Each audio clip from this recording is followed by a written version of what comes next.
Chalon. Jusqu'à 13h. Il suffit de demander. Sur Radio Lac. Toujours au taquet, François. Bonjour. Toujours, et dans la joie et la bonne humeur. Exactement, tous les 15 jours, il nous rejoint sur Radio Lac pour nous offrir ses conseils. C'est un expert en charge mentale et en burn-out. Aujourd'hui, on parle de quoi, François ? Eh bien, nous allons parler du mai. De mai. Le 1er mai vient de passer. C'est pas un scoop, vous le savez. On a brandi le muguet, on a parlé de bonheur. Et pourtant, des millions de personnes se sentent plus épuisées qu'apaisées. Mais non. C'est la fête du travail, née des luttes ouvrières pour la journée de 8 heures pour un droit à la dignité du travail. Bon, c'est pas la fête du travail pour tout le monde. On est d'accord, en Suisse, ce n'est pas un jour chômé partout, mais c'est presque partout une journée de cortège, de banderoles ou de drapeaux. Et pour certains, un simple brin de muguet comme un geste de douceur dans un monde qui s'essouffle. Mais aujourd'hui, j'ai une question simple.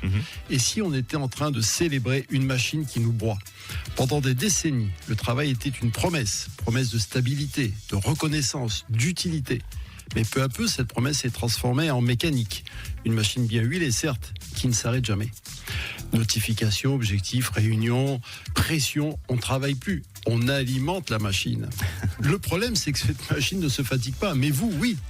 Alors, selon plusieurs enquêtes récentes, près d'un salarié sur deux se dit en détresse psychologique liée à son travail.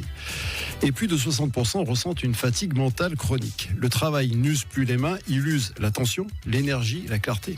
Et au moment où l'on commence à suffoquer, arrive l'intelligence artificielle, présentée comme une solution merveilleuse, vécue trop souvent comme une accélération. Faire plus vite, répondre plus vite, la machine devient plus rapide. Alors, la vraie question n'est pas comment suivre le rythme, mais comment sortir de la machine sans sortir du jeu.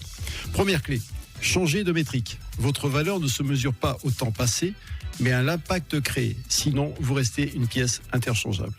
Deuxième clé, utilisez l'IA comme un levier, pas comme un accélérateur. Déléguez ce qui vous épuise, protégez ce qui vous rend vivant. Ouais, assistant personnel. Absolument. Par exemple. Troisième clé, reprendre la gouvernance de votre attention. La machine capte votre temps, mais vous pouvez décider où va votre énergie. Quatrième clé, sortir de la logique de survie pour revenir à une logique d'élan. Parce qu'on dit souvent, dans l'esprit de Confucius, ce n'est pas le nombre d'années qui compte, c'est le sentiment de vivre à l'intérieur de ce que vous faites. Si vous aimez ce que vous faites, vous ne travaillez plus, vous répondez à une nécessité intérieure. Bien sûr, n'est-ce la pas, qualité Frédéric ? de vie est importante. Absolument. Donc, demain, les machines feront de plus en plus, mais elles ne feront jamais ce qui vous anime profondément. Alors, en ce mois de mai, mois du bonheur, entre le muguet qui fleurit et la fête du travail qui s'essouffle, posez-vous une seule question. Est-ce que je nourris la machine ou est-ce que je nourris ma vie, mon être ? Parce qu'au fond, le vrai luxe aujourd'hui, c'est de ne plus travailler, c'est de choisir pourquoi on travaille. Ouais. Si jamais vous qui êtes derrière le poste, vous pouvez réagir aux propos de François et envoyer un petit message WhatsApp par exemple, 079 91 8 3000. À tout de suite.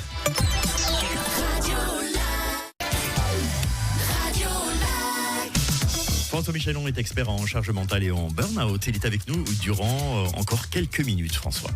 Oui, absolument, et merci de me permettre cela parce que je vais vous parler d'un sujet. C'est quoi, j'ai fait un lien, c'est ça, sans le vouloir? Je vais vous parler du burn-out. Attendez. Attends, on y revient.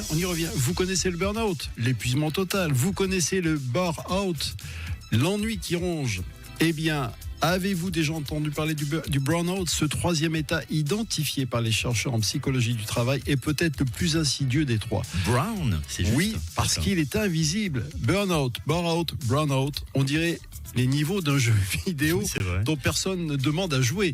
On en parle d'ailleurs dans notre livre que nous avions publié à l'époque.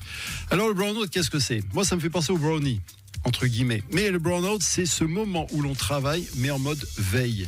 On est là physiquement.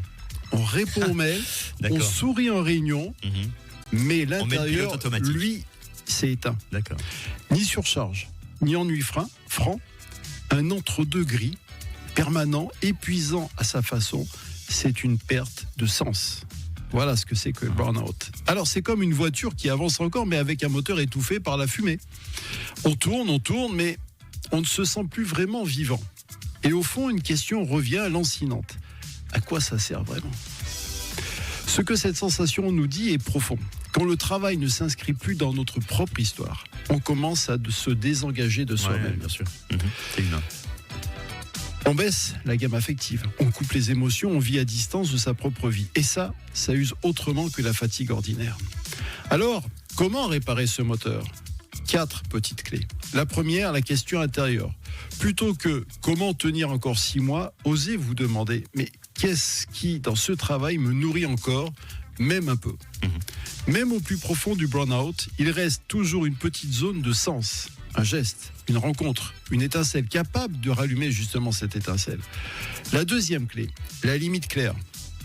Dire à haute voix ou dans sa tête, je ne suis pas prêt à me perdre pour ce poste.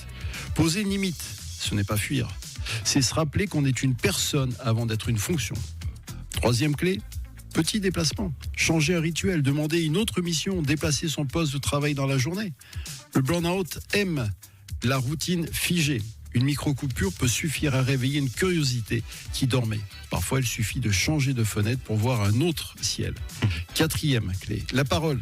Dire à son manager, à son collègue, un ami, je sens que je me désengage. Cette phrase honnête peut ouvrir une porte vers un accompagnement, un changement ou simplement une écoute. Et parfois, être entendu suffit à alléger la charge. Donc, si vous ressentez ce goût gris du travail, rassurez-vous, ce n'est pas une faiblesse ni une paresse.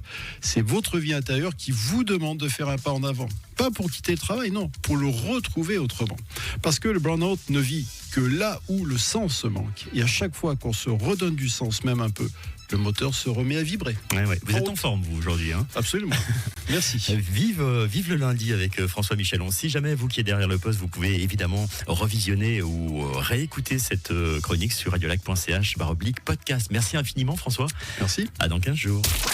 Jusqu'à 13h Il suffit de demander. sur Radiolac. Avec Frédéric Gamet sur Radiolac. Il suffit de demander.